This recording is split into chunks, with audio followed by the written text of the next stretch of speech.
Hello, I'm Camille Thomskoy, and today we're talking about Jewish life after the Holocaust. You know, usually when people think about that, it's about memorials, museums, memory, and silence. But what about sound? What happened to traditional Jewish music?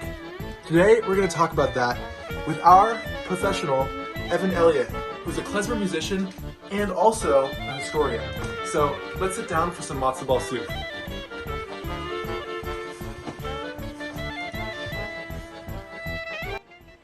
Here's what I think.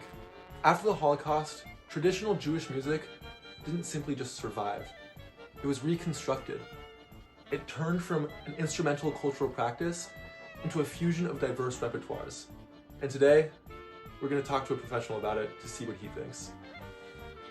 Hey Camille, I'm so excited to be here on the show. Thank you so much for having me. And thank you for making this matzo ball soup. I'm so excited to take a bite of it. But I'm more excited to talk about traditional Jewish music after the Holocaust with you. I really can't wait to get into it. So actually we have a rule on this show. When you mention the Holocaust, you have to take a drink. So pour one out for both of us.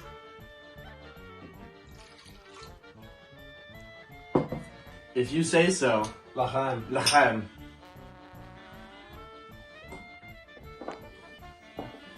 What are we even talking about when we say traditional Jewish music?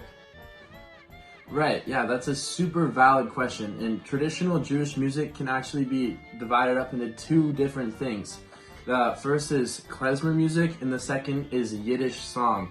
So klezmer music has its roots in basically Central and East European communities, and is just the instrumental genre of Jewish celebration music, and there's nothing verbal about it. It's really only played on instruments. And the language of those communities in Central and Eastern Europe was Yiddish. And then Yiddish is the other part of traditional Jewish music, and it's a language with Germanic roots, and its syntax is inherited from Middle High German. Yiddish song was basically sung folk music and poetry of the Jewish people of the Western world, basically Central and East Europe. The original function of klezmer music was mainly to provide music for celebrations, and although Yiddish song was developed apart from klezmer to a degree, today Yiddish song and klezmer are largely paired, undoubtedly due to the entire project of the post-Holocaust preservation of Ashkenazi heritage. Thank you for telling me about the history of traditional Jewish music. I want to preface, I'm going to have to talk about the Holocaust, so we will take a shot. But it's important for my question. So I understand that the Holocaust was absolutely devastating to the Jewish community. I was just curious about how it played a role in traditional Jewish music and what happened to it from this standpoint. Yes, the Holocaust was super detrimental to traditional Jewish music, and it brought it to the brink of extermination, but it's still here today. It was able to persevere. So let's cheer to perseverance. To perseverance. Anyways, what exactly was such a difficult thing after the Holocaust, like during the DP camps, and just like the Yiddish language? Well, before we talk about that, I actually want to talk about how klezmer music and Yiddish song was used like during the Holocaust to give people hope and help them come through the Shoah. People sang songs oftentimes during the Holocaust and even in DP camps afterwards to give each other hope and help each other through the hard times. And there's actually a website and a foundation that's dedicated to making sure that these songs are recorded into history and they're translated into English so people can get to know about them. One of the songs I picked out myself is called Am Yisrael Kai, which translates to The Jewish People Live. This song was written by M. Knafaiza, who was born in 1910 and was a poet who survived the war. And the music was done by S. Berezovsky. And the song was written after the Holocaust and was sung in DP camps in Europe. Is it okay if I read a portion of the song out to you? Of course, as I always say, the more quotes, the better. Awesome, thank you. Here it is. Yiddish language, mother language, was not silenced, dear its usage. Stripped of pain, we know it will not die.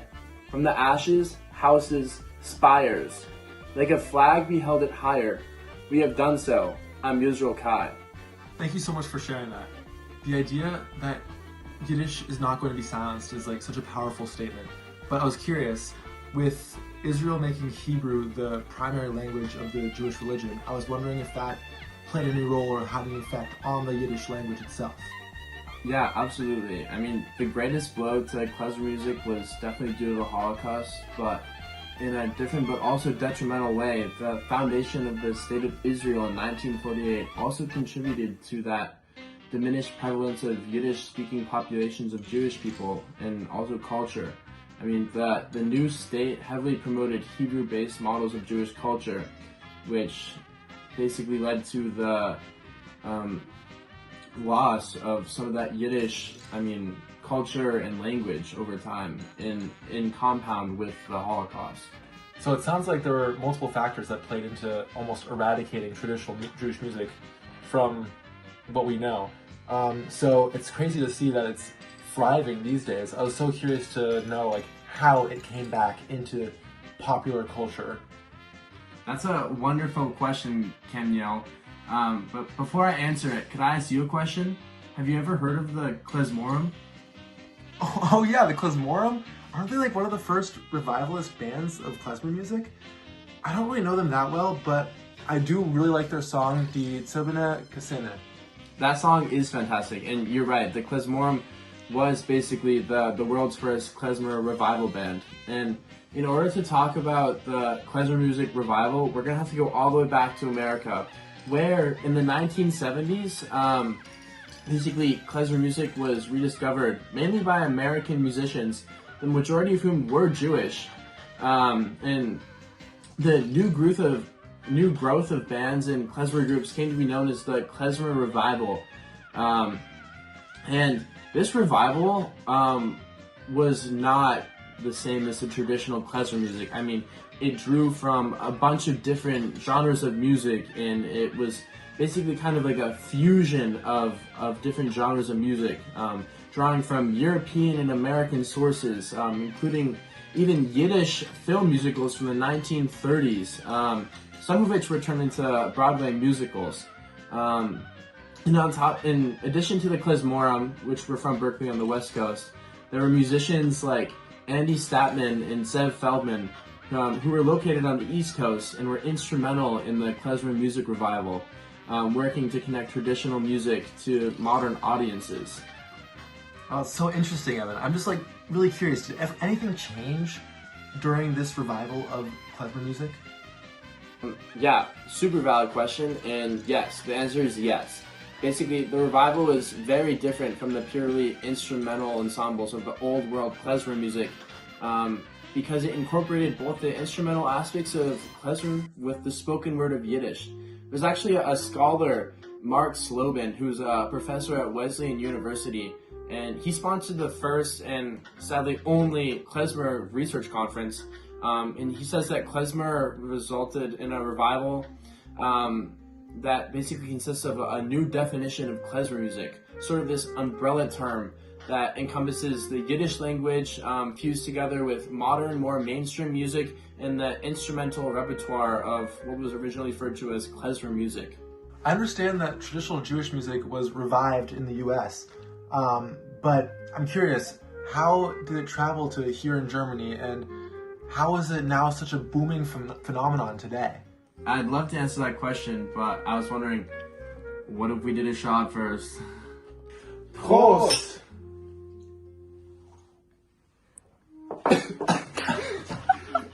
Yeah, so the klezmer revival in America was so vibrant and prosperous that it kind of just spread its way over to Germany. I mean, one of your favorite bands, the Klezmorim, toured in Germany in the 70s and 80s. And by the 1990s, a prosperous Yiddish music scene had blossomed through most of Germany, and there were a lot of local bands. One of the things about these local bands, though, is that the musicians were predominantly non-Jewish, which has raised questions about the authenticity and musical ownership of klezmer and Yiddish music. Traditional German music, and like klezmer music specifically, has become such a large thing in Germany. It's been blowing up, but a lot of the performers and people that attend these festivals are non-Jewish. And so I was wondering, is Jewish heritage and tradition actually being preserved in these performances, or is it something else entirely? It's interesting that you say that. When you mention that, there's a term that comes to mind. It's German, and it goes Vergangenheitsbewältigung, which translates in English to work of coping with the past. And I think that can kind of be related to the basically research and ideology of a dear friend, Ruth Ellen Gruber. Can I say a quote from her? Go for it. Who she says, "The memory of Jews and Jewish heritage is emotionally charged, whether because of official post-war taboos, government policy, or lingering anti-Semitism. There's a sincere sense of loss and guilty conscience." And she talks about this idea of the virtual Jewish phenomenon, which is that many modern representations of Jewish life, like museums or festival, or in this case klezmer music, are reconstructed, symbolic, and sometimes not connected to the real Jewish communities today, which we can kind of see in Germany with klezmer music, where a majority of the people interacting with this music aren't Jewish. And that this is a kind of virtual Jewishness, where a version of Jewish culture that exists more as an idea or performance rather than a lived reality.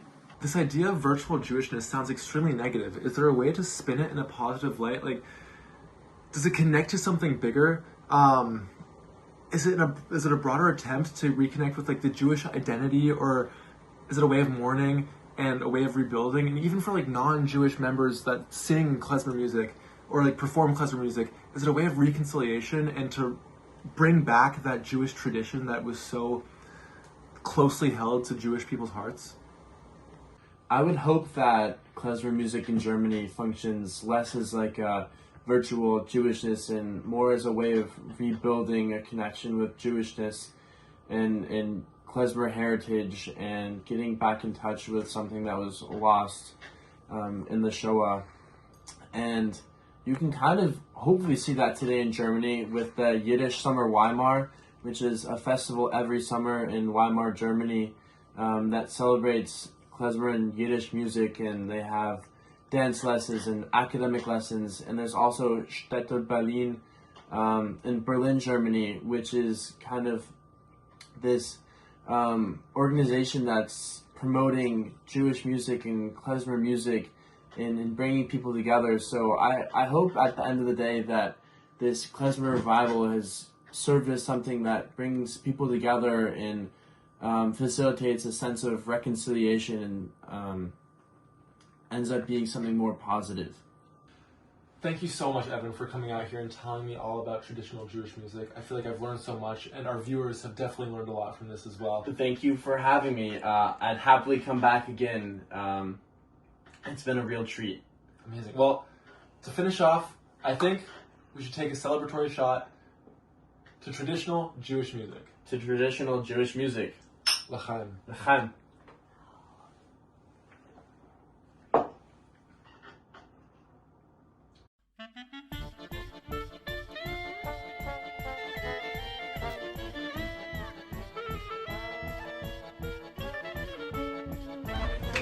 Hello and welcome to Friday Night Jews. I'm Kamiel Thomskoy, and today for Friday Night Jews we're going to prepare a very special meal. Come follow me.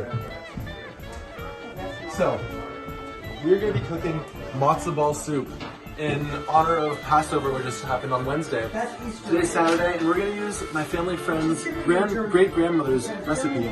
As you can see, this is a copy, but we're going to be making this, and you'll see the process along the way. Go. Don't forget to wash your hands.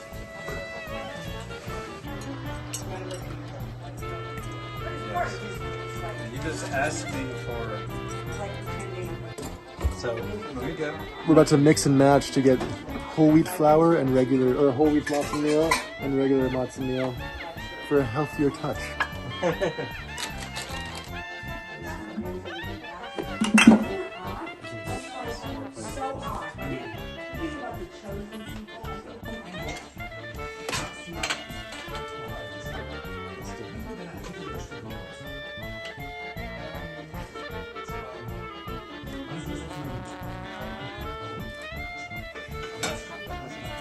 Very good. You're proud. Yeah, I would do the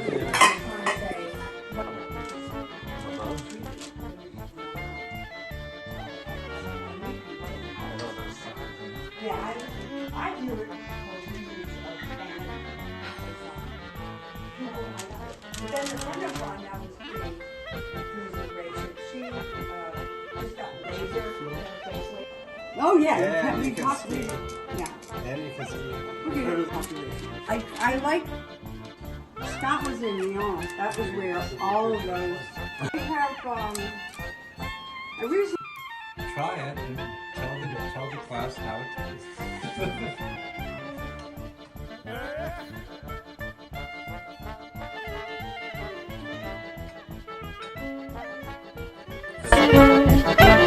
tastes.